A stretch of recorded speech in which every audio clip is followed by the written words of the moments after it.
O Cortiço, de Aloysio Azevedo. Estamos no capítulo 4. Este é o segundo vídeo. João Romão já se havia afastado com o cavouqueiro. O senhor tem aqui muita gente, observou-lhe este. Fez o outro sacudindo os ombros e disse cheio de empáfia. Empáfia é orgulho, né? Eu coloquei aqui orgulho, vão, arrogância, insolência, né? Então ele disse cheio de empáfia. Houvesse mais 100 quartos que estariam cheios. Mas é tudo gente séria. Não há chinfrins nessa estalagem. Se aparece uma rusga, eu chego e tudo acaba. Nunca nos entrou cá a polícia, nem nunca a deixamos entrar. E olhe que se divertem bem com as suas violas. Tudo gente muito boa. Tinham chegado ao fim do pátio do cortiço e depois de transporem uma porta que se fechava com um peso amarrado a uma corda, acharam-se no capinzal que havia antes da pedreira. Vamos por aqui mesmo que é mais perto, aconselhou o vendeiro. E os dois, em vez de procurarem a estrada, atravessaram o capim quente e trescalante. Trescalante eu coloquei ali no Quizlet. Então, trescalar é expirar, exalar, odor muito forte. Por exemplo, trescalou um aroma exótico. Mais um. À noite, o jasmim de seu jardim trescalava. Então, eles passaram pelo capim trescalante. Meio-dia em ponto. O sol estava a pino. Tudo reverberava a luz irreconciliável de dezembro num dia sem nuvens. A pedreira em que ela batia de chapa, que ela, né, a luz irreconciliável de dezembro. Então a pedreira em que ela batia em chapa cegava a olhada de frente. Era preciso martirizar a vista para descobrir as nuances da pedra. Nada mais que uma grande mancha branca e luminosa, terminando pela parte de baixo no chão coberto de cascalho miúdo, que ao longo produzia o efeito de um betume cinzento, e pela parte de cima na espessura compacta do arvoredo, onde se não distinguiam outros tons mais do que nódoas negras, bem negras, sob o verde escuro. À proporção que os dois se aproximavam da imponente pedreira, o terreno ia se tornando mais e mais cascalhudo. Os sapatos enfarinhavam-se de uma poeira clara.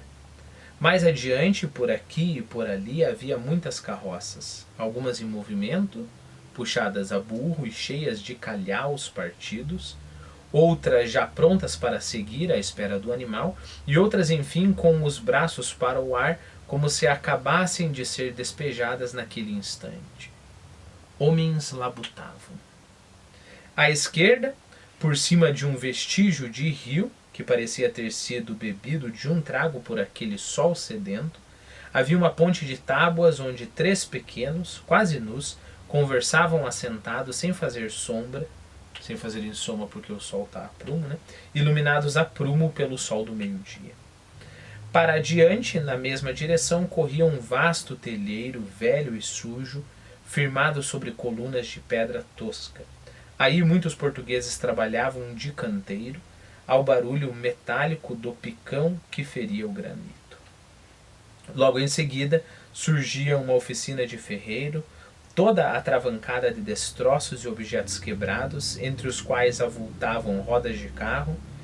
Em volta da bigorna, 2 homens de corpo nu, banhados de suor e alumiados de vermelho, como 2 diabos, martelavam cadenciosamente sobre um pedaço de ferro em brasa. E ali mesmo, perto deles, a forja escancarava uma goela infernal, de onde saíam pequenas línguas de fogo, irrequietas e gulosas. João Romão parou à entrada da oficina e gritou para um dos ferreiros. Bruno, não se esqueça do varal, da lanterna do portão. Os dois homens suspenderam por um instante o trabalho. Já lá fui ver, respondeu o Bruno. Não vale a pena consertá-lo, está todo comido de ferrugem. Faz-se-lhe um novo que é melhor. Pois veja lá isso, que a lanterna está a cair. E o vendeiro seguiu adiante com o outro, enquanto atrás recomeçava a martelar sobre a bigorna. Em seguida, via-se uma miserável estrebaria cheia de capim seco e excremento de bestas, com lugar para meia dúzia de animais. Estava deserta, mas no vivo fartum, quer dizer, no cheiro forte, né, exalado de lá, sentia-se que fora habitada ainda aquela noite. Havia depois um depósito de madeiras, servindo ao mesmo tempo de oficina de carpinteiro, tendo à porta troncos de árvores, alguns já serrados, muitas tábuas empilhadas, restos de cavernas e mastros de navio. Como que é possível ter restos de caverna ali? O que tem a ver, né? Mas é claro que a gente não está falando da caverna, digamos assim, no buraco na rocha, né? Não é isso. O que é caverna aqui? É um termo da marinha e é o que? Cada uma das peças curvas que fixadas perpendicularmente à quilha dão forma ao casco da embarcação. Então, se você vê o casco da embarcação, você tem a quilha no centro e aí você tem as outras partes, né, atravessadas. Essas são as cavernas, ok? Restos de cavernas e mastros de navio. É claro, pra gente parece uma coisa meio fora de realidade, mas lembre-se que se você está falando de embarcações de madeira, algumas vão naufragar e você consegue recuperar essa madeira, outras, sei lá, ficaram velhas demais, algumas peças precisaram ser repostas. Então é um bom negócio para você comprar essa madeira, porque embora a madeira seja velha, mas é uma madeira boa, né? Tem que ser uma madeira boa, afinal de contas você está fazendo um navio, você vai colocar a tua vida em cima daquilo ali. Então, lembre-se que já é a segunda ou terceira vez que a gente viu o João Romão usar peças velhas de navio para construção, né? João Romão parou à entrada da oficina, não, isso já foi. Restos de cavernas e mastros de navio, ali na carpintaria. Daí a pedreira, restavam apenas uns 50 passos e o chão já era todo coberto por uma farinha de pedra moída que sujava como cal. Aqui e ali, por toda a parte, encontravam-se trabalhadores, uns ao sol, os outros debaixo de pequenas barracas feitas de lona ou de folhas de palmeira. De um lado cunhavam pedra cantando, de outro a quebravam a picareta. De outro, afeiçoavam lajedos à ponta de picão. Como assim afeiçoar? Eu não sei se você concorda, mas afeiçoar pode ser adaptar-se, né? Vamos ler as definições que eu coloquei aqui e já vai ficar bem claro como assim afeiçoar lajedos, né? Então, afeiçoar é dar determinada feição ou forma, amoldar, modelar, moldar, ok? E aí fica claro, como exemplo aqui, afeiçoar o mármore à madeira. Segundo o significado, dar forma mais perfeita, aperfeiçoar, aprimorar. Afeiçoar uma peça de cerâmica, afeiçoar a língua, o estilo. E depois, o nosso adaptar-se, acomodar-se. Afeiçoar a mão de obra às exigências do mercado. Afeiçoou-se aos poucos aquelas tarefas, né? Foi transformando a sua afeição aquelas tarefas. Bom, então nós vimos que do outro lado afeiçoavam lajedos à ponta de picão. Mais adiante faziam paralelepípedos a escopro e macete. Escopro. O que é o escopro? É uma ferramenta metálica para lavrar pedras, madeiras, etc. É um tipo de formão. Eu tenho a impressão, quando eu era adolescente, eu trabalhava na marcenaria com o meu pai. E a gente tinha uma coisa parecida, eu esqueci como a gente chamava isso. Mas você sabe, né? Você precisa quebrar alguma coisa, você tem aquela parece a ponta de uma chave de fenda, mas muito grande. Aquilo ali é o escopo. Eu conhecia isso por um outro nome, mas infelizmente eu esqueci. E o macete eu conhecia só como um martelo de borracha, eu acho. Alguma coisa assim. Que é um martelo bem grande, né? Só que ele tem uma ponta, ele tem a cabeça de borracha e você usa para bater, né? Vou ler a definição aqui. Tipo de martelo usado para esculpir em madeira ou em trabalhos de carpintaria e marcenaria para bater nos cabos dos formões. Esse é o macete. Deixa eu ver se eu coloquei mais alguma coisa. Não. Mais adiante faziam paralelepípedos a escopro e macete. E todo aquele retintim de ferramentas e o martelar da forja e o couro dos que lá em cima brocavam a rocha para lançar-lhe fogo, você faz um buraco, brocar, né? Broca é aquilo que você faz, daí você coloca ali a dinamite e faz fogo, né? E a surda zoada ao longe, lembre-se que zoada, eu coloquei ali rumor forte, você pode falar de zoada de máquinas, por exemplo, né? Então todo aquele retintim de ferramentas e o martelar da forja e o couro dos que lá em cima brocavam a rocha para lançar-lhe fogo, e a surda zoada ao longe que vinha do cortiço como de uma aldeia alarmada, tudo dava a ideia de uma atividade feroz, de uma luta de vingança e de ódio. Aqueles homens gotejantes de suor, bêbados de calor, desvairados de insolação, a quebrarem, a espicaçarem, a torturarem a pedra, pareciam um punhado de demônios revoltados na sua impotência contra o impassível gigante que os contemplava com desprezo, imperturbável a todos os golpes e a todos os tiros que lhe desfechavam no dorso, deixando sem um gemido que lhe abrissem as entranhas de granito. É claro, o gigante é a montanha, né?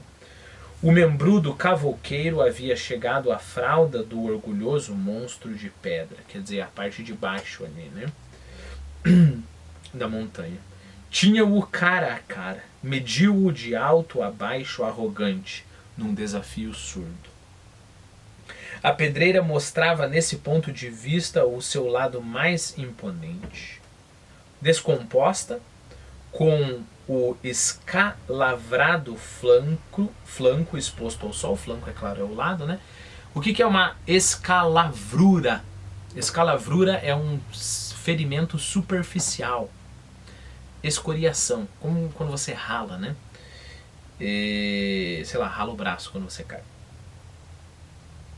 Descomposta, com o escalavrado flanco exposto ao sol, erguia-se altaneira e desassombrada, afrontando o céu muito íngreme, lisa, escaldante e cheia de cordas, que mesquinhamente lhe escorriam pela ciclópica nudez com um efeito de teias de aranha. É muito legal tentar imaginar essa cena, né? Esse paredão enorme e tem todas aquelas pessoas penduradas lá com as cordinhas lá, né? Tentando quebrar a rocha e parece de longe teia de aranha, né? Bom, desassombrado, é claro que não tem sombra, é totalmente iluminado, né?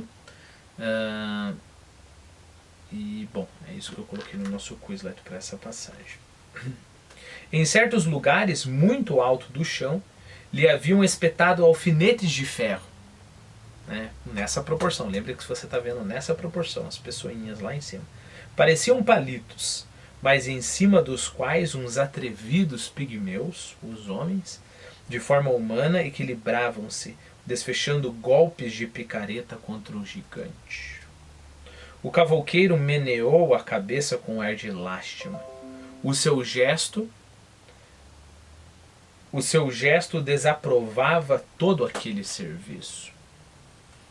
Veja lá, disse ele apontando para certo ponto da rocha. Olhe para aquilo. Sua gente tem ido às cegas no trabalho dessa pedreira. Deviam atacá-la justamente por aquele outro lado para não contrariar os veios da pedra. Esta parte aqui é toda granito, é a melhor. Olha o entendimento dele, né? Então você, lembre-se, a rocha... Bom, eu não entendo muito de rocha, né? Mas, sei lá, uma rocha vulcânica, eu tenho essa impressão que ela é uma rocha totalmente maciça, né? Você quebra ela, ela tem a mesma consistência.